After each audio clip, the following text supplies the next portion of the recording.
ICC kapag naglabas ng arrest warrant, aarestuhin at susunod na naman. Kumbaga, uulitin yung nangyari kay Pangulong Digong. So, Kaya nga, final against kay Senator Bato, nakalista na talaga ang pangalan niya. So, I may be able to argue that there is clear and urgent necessity now for the Supreme Court to act on the matter simply because of the fact that if the Philippine government, no, if there is a warrant that indeed will be issued or has been issued, that the Philippine government would be guided accordingly not to cooperate anymore with the ICC. Wala ho tayong mahabang pag-usapan ngayon mga ka-reaction update page. Nagsalita na ho itong legal counsel na itong si Senator Bato na handa na raw ho silang harapin yung mga isasampang kaso dito kay Sen Bato, lalo na mga ka-update. Kung hindi naman natin nakakalimutan, ito nga ang ginawa kay PRRD, mukhang ganun na ganun din ho ang gagawin dito kay Senator Bato. Kaya mga dito, wala ho tayong paligoy-ligoy pa. Kung bago lang ho sa ating channel, isang like, isang share, isang subscribe lamang ho, malaking tulong na. Kaya nga dito, sabay-sabay tayo mag-komento dito sa mga pasabog na itong legal counsel ni Sen Bato na si Atty. Torion. Isa pa mga dito, panoorin at reactan din ho natin kung ano ang naging pasabog din nitong si Manong Ted Pailon. Kaya nga dito, wala na ho tayong paligoy-ligoy pa. Magandang umaga po, sir. Nakikinig at nanonood nitong sikat na istasyon at sikat na busing namin. Salamat po. Attorney si Maricel pong kasama ko ngayon. Go Maricel. Magandang umaga po sa inyo, attorney. Magandang umaga po, ma'am. Opo. Attorney, simulan ko na dito sa usapin tungkol dito sa International Criminal Court because as we all know, nabanggit po yung pangalan ni Senador Bato de la Rosa bilang isa doon sa 8 co-perpetrators dito nga po sa kaso sa ICC. Ano po ang nabanggit dito at naging reaksyon ni Senador Bato? Well, I haven't had the chance na magkausap kami. Pero meron naman ako kanyang general authority to speak for him. So, expected namin ito and meron kaming mga hakbang na gagawin para po dito. At ginagawa na rin namin noon pa. Opo. Ano pong hakbang ito, attorney? Yung mga hakbang na ang iba ay hindi po pwede na isasabi po sa publiko pag paumanhin niya po kasi kaso po ito. Pero sinisiguro ko na the rights of Senator Bato de la Rosa would be protected hopefully. Isa pa mga ka-update, ito nga hong gagawin kay Senator Bato. Natatandaan niyo ho ba kung paano binitbit itong si FPRRD? Ganun na ganun din ho. Lalapastanganin na naman ho itong ating kababayan. Ganun katulad ho sa ating former president. Dahil mga ka-update, meron mo tayong sariling jurisdiction. Tignan nyo, ginagamit ho ba natin? Nagagamit ho ba pag kinakailangan ng mga Pilipino? Hindi ho nagagamit. Dahil nga mga ka-update, hawak ng gobyernong sindikato lahat ngayon dyan sa gobyerno. Kaya para-pareho tayo nakakaawa tuwing ginagawa ho yan. Nanunungkulan ito bang presidente natin si PRRD noon mga update. Pag may mga Pilipinong, ayan, katulad na may kasong death penalty dyan sa ibang bansa, sa Middle East, hindi niya ho pinapabayaan yan. Napapauwi niya ho yung mga Pilipino. Pero tignan nyo sa administrasyon ni Bobong Marcos Jr., yung mga Pilipino ho, ipinagkakanuluho nila sa mga, ayan na, pinagkakanuluho nila sa mga hindi Pilipino. Itinatapon ho nila sa ibang bansa. Ibang bansa ho yung lilitis. Katulad ho ng ginawa sa kanya. Ngayon, gagawin din ho yan kay Senator Bato. Lahat ho ng mga nasali dyan sa EJK. Di ba? Opo. Ang sinasabi po kasi, attorney, ng ilan, kabilang na po si Attorney Cristina Conti na nakausap din po namin kahapon, hindi naman ibig sabihin na dahil nakasama doon sa mga co-perpetrators, automatic kung may arrest warrant na. Ano po kaya... Yes. That's true because the issuance of a search of an arrest warrant is in another process. It is imperative that the Office of the Prosecutor will first request the pretrial chamber to issue such warrant of arrest. And we know that. But we do not know if other processes have already been filed because by nature kasi confidential itong mga processes na ito and the warrants are under seal, no? And sometimes they also have this mechanism by which they keep their proceedings under seal in the meantime in order to ensure that the accused would be arrested. Kasi kung ipapublicize na kaagad, meron ngang tendency na mag-iiwas yung akusado na hindi sila madakip. Sino ba rin gustong madakip sa isang foreign court, no? So yun po ang sagot ko dyan. So ito po yung dahilan kung bakit hanggang ngayon ay hindi pa rin po nagpapakita si Senator Bato? Baka isa yan sa mga dahilan. Pero alam naman natin na yun ngang ginawa ni Tatay Digong against kay Tatay Digong. Wala naman yung confirmation kung may warrant of arrest na. Ang napakita nga kina Attorney Martin Delgra was only a diffusion notice, no? So wala pa nga at that time nung pag-aresto sa kanya, wala pa nga talagang warrant of arrest. Oo. Pero pinadakip na. How much more dito na meron ng akin to an information talaga na naka-file, and baka they kept the proceedings under seal in the meantime. So it is also a likely possibility that there may be a warrant of arrest already. Attorney, meron po kasing sinasabi na baka dapat ay idaan muna sa local courts itong issue ng... Sige, go ahead, That Attorney. has always been our stand. That has always been our stand, no? Kasi yung ICC kasi is a court of last resort, no? That was really created in the past to address issues on crimes of genocide, crimes against humanity, war crimes, no? Specifically, supposedly in Africa and other troubled countries. It did not contemplate situations where countries have healthy judicial system, prosecutorial system, such as the Philippines. So, kaya nga, kung functioning yung judicial system natin, supposedly, dito na yan sa Pilipinas. At saka kung i-argue nila na naging party naman tayo noon, inuulit ko na naman yung sinasabi namin na nag-withdraw na nga tayo, and they had a certain window of opportunity to supposedly prosecute any and all alleged war criminals here in the Philippines, but they failed to do so. So kaya nga, sana dito na sa Pilipinas sana lahat ng mga kaso na ipa-file against kay Senator Bato or kay... Attorney, nawala si Attorney. Oo, para malaan si Senator Bato. Kasi parang ang sinasabi ni Attorney that has always been their position na idaan sa local courts itong issue kay Senator. Totoo naman ho yan mga ka-update. 2019 pa lang ho kasi nag-withdraw na si FPRRD dyan sa ICC. Kaya wala na hong karapatan yung ICC manlites. Ang kaso, administrasyon ni Marcos Jr., hindi na ho natin alam kung ilang maleta na naibigay nila doon. Kaya tingnan nyo, kaya ho nilang baluktatin yung batas. Meron tayong sariling jurisdiction pero hindi ho nila ginagamit. Diba? Dapat dito sa Korte Suprema litisin si Senator Bato. Ganun din si FPRRD. Pero mga ka-update, dahil nga kaya nilang baluktutin yung batas, nagagawa ho nila lahat ng gusto ho nila. Senator Bato, tama po ba, Attorney? Okay, wala pa rin si Attorney Torion. Iba kasi yung sinasabing posisyon. Meron ding paliwanag dito, Manong Ted, si Dean Mel Santa Maria.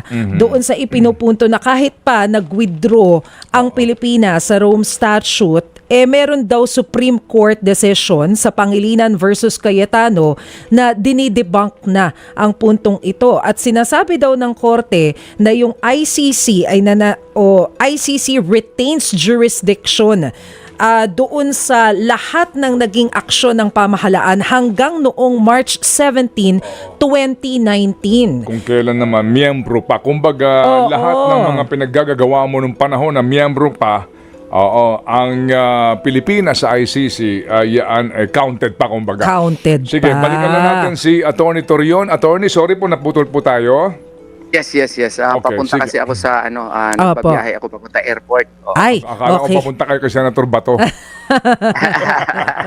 Okay Pero po. attorney, ano po yung tugon ninyo doon? Kasi ang sinasabi nga po ninyo, it has always been your position na dapat idaan sa local court. Pero ito nga po yung ipinupunto ni Dean Mel na mismong Korte Suprema na rin daw po yung nagsabi na mananatili yung jurisdiction ng ICC sa lahat ng naging aksyon ng pamahalaan hanggang nung 2019 na miyembro pa ang Pilipinas. He must be referring to the Pangilinan case. Yes, no? opo.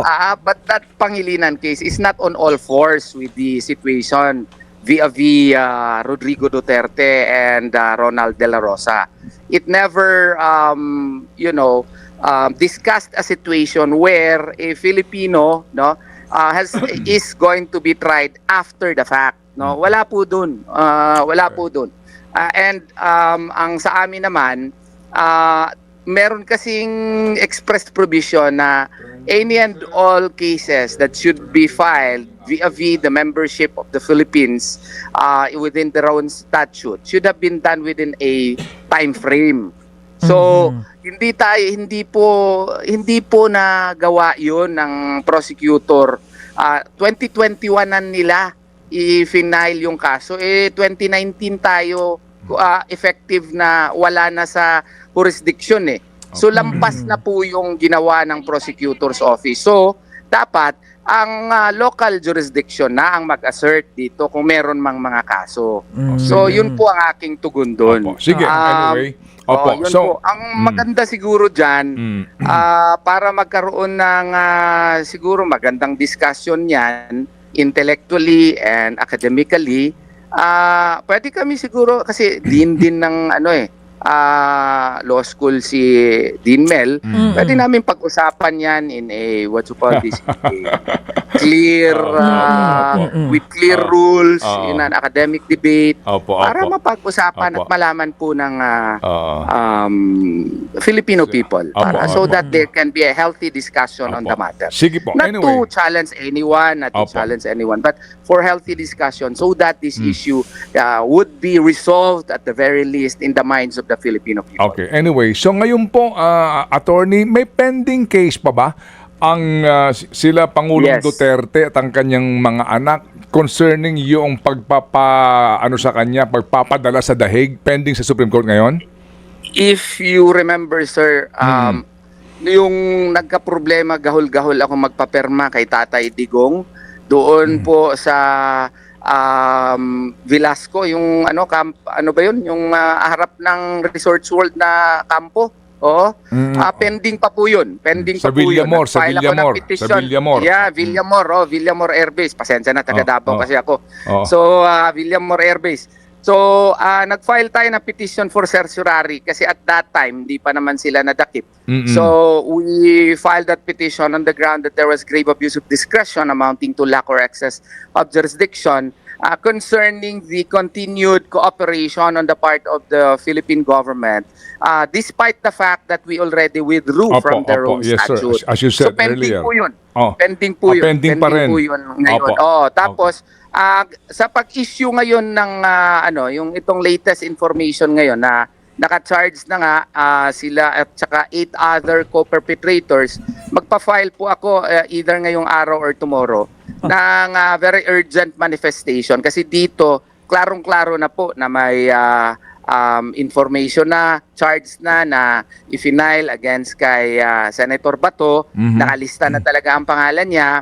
So I may be able to argue that there is clear and urgent necessity now for the Supreme Court to act on the matter simply because of the fact that if the Philippine government, if there is a warrant that indeed will be issued or has been issued, that the Philippine government would be guided accordingly not to cooperate anymore with the ICC in the light of the fact that we are no longer parties to the Rome Statute. So, sige. Ito Maricel, ito yung bago ngayon sa sinasabi ni attorney. Alright. Kasi nung una po, noong nagsabi si Ombudsman Boying, di ba, na merong arrest warrant, doon ho kayo, di ba, naghain kayo, pero na-deny ng Supreme Court, di ba? Na-deny. Nag-MR ako doon. Ako doon kasi yung ruling ng Supreme Court, wala pong explanation. So, gusto ko ng explanation sana because that is a requirement of the Constitution. So, ngayon, attorney, ngayon, you are going again to file, ang inyong prayer considering po na meron talaga meron ng dokumento, meron ng announcement na kasama na po ang inyong kliyente bilang Perpetrator. Yes, opo. Ano po ang inyong prayer ngayon? So ang akin is kung mag-issue man ng warrant of arrest, whether under seal or i-decide ng mga justices na i-public na ito, na walang government functionary na mag-cooperate. Kasi nga, hindi na tayo party sa Rome Statute. Okay, sige. So yun ang ating, the same yan prayer, po ang kumbaga. ating pray. Dapo, Yes po. the same prayer po. Uulitin nyo lang kasi nga ngayon, kasi nung una, wala namang lumalabas na informasyon at wala namang inilabas na arrest warrant. Ngayon po, dahil dito, susubukan po Dahil ninyo. dito. Okay, ganito ho, Susubukan po attorney. natin. Yun ho bang habeas corpus petition po ng mga anak ni Pangulong Duterte, nakapending pa? Nakapending pa rin po, nakapending. Okay. Kaya nga parang race ito kung sino ang unang desisyonan, yung sa tatay ba na ako yung abogado o yung sa mga anak na petition for habeas corpus. I hope isabay nila. Okay, sige. Sana. Apo, ngayon ganito po, baka magkaroon ng replay. So, ang sabi nga po ng Malacanang, di ba kahapon, ang sabi na gagaya ng dati, igagalang ng administrasyon ng gobyerno ang ICC kapag naglabas ng arrest warrant, aarestuhin at susunod na naman. Kumbaga, uulitin yung nangyari kay Pangulong Digong. So, Kaya nga. Opo, so kapag ganon ang nangyari, kung sakasakali po na may arrest warrant, hindi lang sa inyong kliyente, sa ibang mga taong binabanggit dito, at sila po ay damputin, dalhin sa Villamor, at mataon na tapos na yung office hours, wala ka ng TR na makukuha, at ilipad sila sa dahig, meron ho bang legal remedy na doon o magiging repeat lang ito ng nangyari kay Pangulo Duterte? Hopefully merong legal remedy. Kaya nga 'di ba si Auntie Claire si Ma'am Claire ang ma'am pala. Oo, si Ma'am Claire yung nag-declare nun, 'di ba? Nagpapasalamat nga ako sa kanya kasi this is already an official announcement on the part of the Marcos administration that they are going to cooperate. Noon kasi parang papaling-paling papaling-paling yung kanilang declaration. Ngayon meron talagang yung declaration. I-include ko 'yon sa aking manifestation because this is already an official announcement. And I would like to say thank you po, Ma'am Claire, sa kanyang ginawa. Okay, sige. So ngayon po, ito ang daming mga botante ni Senator Bato naghahanap talaga sa kanya dito yung nga po, ang tanong nila, kailan ba man lang siya maghahay man lang? At yung sinasabi nga po na kumbaga, sinisingil si Senator Bato ngayon, Maricel, nung kanyang ipinangako sa mga unang interviews daw na he will be so glad and happy to join the former president doon sa The Hague. Ano na nangyari daw?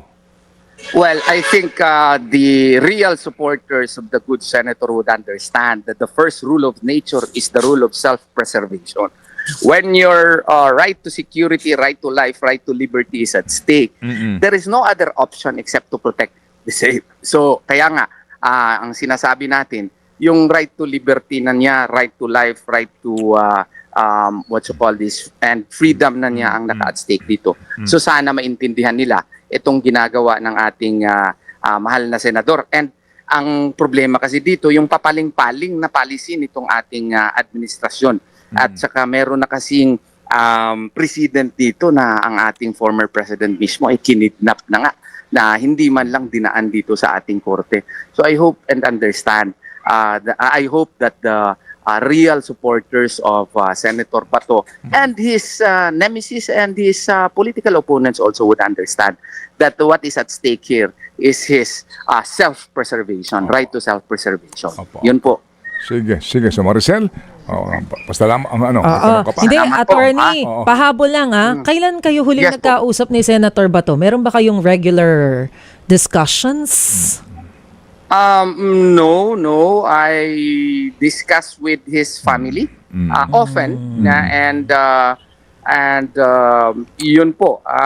As a matter of fact, nag-communicate kami kasi taga Davao kami and I guide them as to the courses of action that I am taking. Okay. So kahit na burner phone ang gamit, wala kayong ganon? Para mga... Oo, wala eh. Sa mga spy Ang nakakaganda lang ni Senator Bato is he trusts me and he understands that what I am doing is all for his best interest. Opo. O sige, so kung sakasakali lang po pero siya po ay nasa Pilipinas pa naman. I think nasa Pilipinas lang. Okay. Sa Mindanao. Ayan, hindi ko alam. Ito naman po kasamahan ni Manong Ted, mga katit. Masyado naman obvious na bakit pati kung nasaan si Sen Bato, iaalamin niya pa. Bakit sasabihin niya pa, magbibitaw pa na nasa Mindanao. Dapat mga update, pag ganyang usapin, lalo na illegal yung ginagawa ng administrasyon ni Marcos Jr., tahimik na lang ho na sana siya. Hindi yung kung ano-ano pa yung bibitawan niya. Di ba? Mas magtanong na lang ho siya yung dissenting tanong. Hindi ho yung kung ano-ano na nandyan si Sen Bato. Huwag hong ganun, di ba? Respetuhin niya na lang ho sana yun kung nasaan man ito si Sen Bato dahil nga itong gagawin ho sa kanya, kamukhang kamukha lang ho o ulit-ulitin kung ano yung ginawa kay FPRRT. Kaya mga date, kung meron kang naging komento reaction dito sa ating tinalaki pinag-usapan sa comment section na lang ho natin ituloy. Kaya mga date, dito na ho natin tatapusin ang ating reaction video.